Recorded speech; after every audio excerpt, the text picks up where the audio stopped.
Maya stood in the rain outside a small downtown coffee shop, staring down at the check in her hand. $50,000, enough to change her life completely, and she was seconds away from tearing it in half. 6 months earlier, none of this existed. Maya ran a small flower shop on the corner of Elm Street, the kind of place where regulars knew her by name, and her biggest worry was whether the peonies would bloom in time for spring weddings. She'd built a quiet, guarded life after a relationship that taught her not to trust easily. Love, to her, had always come with conditions. Then Leo walked in one afternoon, grease still on his hands from the garage next door, asking if she had anything that wouldn't die in a week, because he kept forgetting to water things. He wasn't smooth, he wasn't polished, he didn't say the right things at the right time, and he never tried to. He just showed up, again and again. He fixed her shop's leaking pipe without being asked. He remembered the name of her cat after hearing it once. He laughed at jokes that weren't even that funny, the kind of laugh that made her feel like the funniest person in the room. Slowly, without either of them admitting it out loud, Maya let her guard down for the first time in years. Their love grew the way good things usually do, quietly, steadily, without needing to prove anything to anyone. Sunday mornings at the diner on 5th Street. Late-night drives with the windows down, music low, nowhere in particular to be. The night he finally said, "I love you" first, his voice shaking like the words cost him something to say out loud. 6 months in, they started talking about moving in together, picking out apartments neither of them could really afford, but both of them wanted anyway. Maya had never felt this certain about anything in her life. Then, on a Tuesday afternoon, a black car pulled up outside the garage, and a woman stepped out wearing a coat that probably cost more than Maya's shop made in a year. She walked past Maya without a glance and asked one of the mechanics for Leo. "Not Leo the mechanic," she asked, very precisely, "for Leonard." Maya learned the truth that night, sitting across from him at their small kitchen table, the takeout going cold between them. Leo wasn't just Leo. He was Leonard Ashcroft III, heir to one of the largest shipping empires on the East Coast, a fortune he had walked away from years ago because he couldn't stand what it turned people into. He hadn't lied to hurt her. He had simply wanted, for once in his life, to be loved for exactly who he was, without a fortune attached to his name. Maya didn't leave. If anything, it made her love him more, knowing he would rather spend his days fixing engines than sit at the head of a company he never wanted. But the peace between them didn't last long.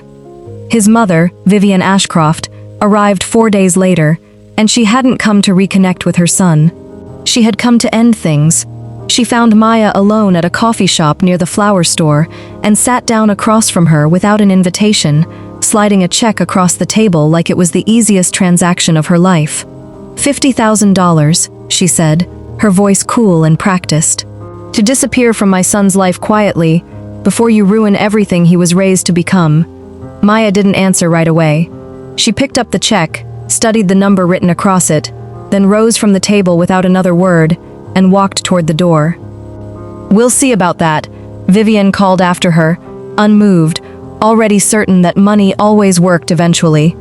By the time Maya reached the sidewalk, rain had begun to fall. She stood there, holding the answer to a question Vivienne never should have asked. Then, without looking back toward the window where Vivienne watched, Maya tore the check cleanly in half and let the rain finish the rest. "I don't want your money," she said quietly, to no one but herself. "I want your son, and he already chose me." Maya thought that would be the end of it. She was wrong. For a few days, everything seemed almost normal again. Leo took her dancing at a small bar downtown, spinning her under string lights until she forgot Vivienne had ever shown up at all. He told her, half joking, that his mother would come around eventually, that she always softened once she saw someone wasn't going anywhere.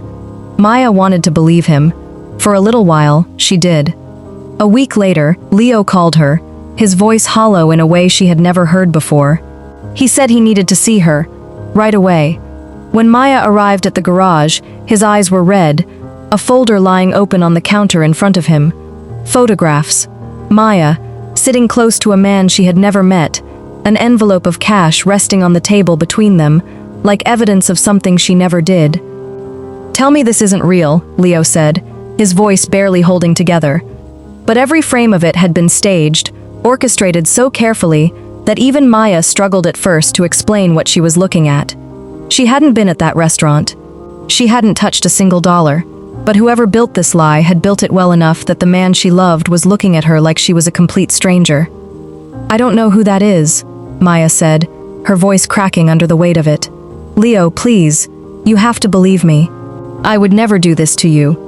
"I want to believe you," he said quietly, "but I don't know what's real anymore." He walked away from her that night, and Maya went home to an empty apartment, holding on to nothing but a truth no one seemed willing to hear. What Maya didn't know was that Vivienne hadn't acted alone. Grace, the Ashcroft family's assistant for over a decade, had been the one to arrange the fake photographs, hiring the actor, booking the location, delivering the folder into Leo's hands herself. She had done it because Vivienne asked her to, because refusing meant losing the only job she had held since she was 22 years old. But watching Leo's face break apart in that garage had cracked something loose in her conscience too, something she couldn't quiet no matter how hard she tried. 3 days later, at the Ashcroft family's annual charity gala, Grace made a decision that could cost her everything she had built. As Vivienne stood at the podium, thanking her guests for their generosity, Grace walked calmly to the front of the room with her phone raised and played a recording for the entire hall to hear. Vivienne's own voice, captured weeks earlier, laying out exactly how the photographs would be staged and who would be paid to make them convincing. The room went completely silent. Leo turned to his mother, disbelief written across every line of his face. "You did this?" he asked, his voice shaking with something between grief and rage. "You destroyed the one real thing I ever had?" Vivienne didn't deny a word of it.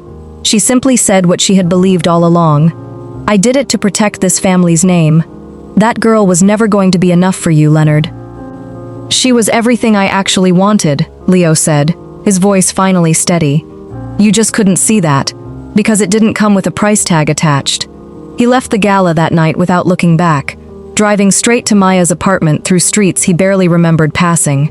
When she opened the door, he didn't explain himself first, didn't reach for an apology before he reached for her. He simply pulled her into his arms like he was afraid that if he let go, she might disappear completely. "I should have trusted you from the start," he said, his voice breaking against her shoulder.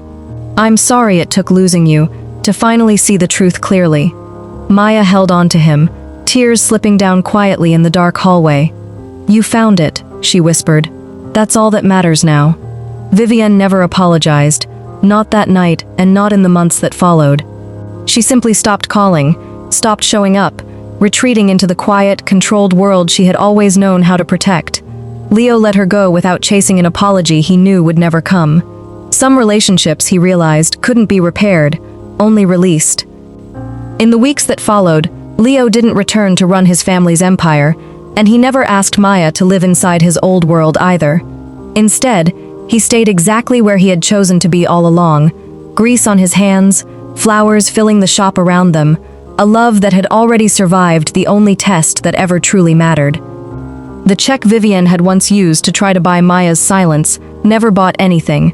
Not Maya's silence, not her walking away, and not even a single second of doubt in the end. Sometimes the truth arrives wrapped in heartbreak long before it ever reaches the light. But love that's real never needed a fortune to prove itself. It only ever needed to be seen clearly, once every lie standing in its way finally fell apart. If this story touched your heart, leave a heart in the comments and tell us where you're watching from. And if you want more stories like this one, subscribe to Heartverse TV and turn on notifications so you never miss the next one. Heartverse TV, where every story touches the heart and every ending leaves a mark.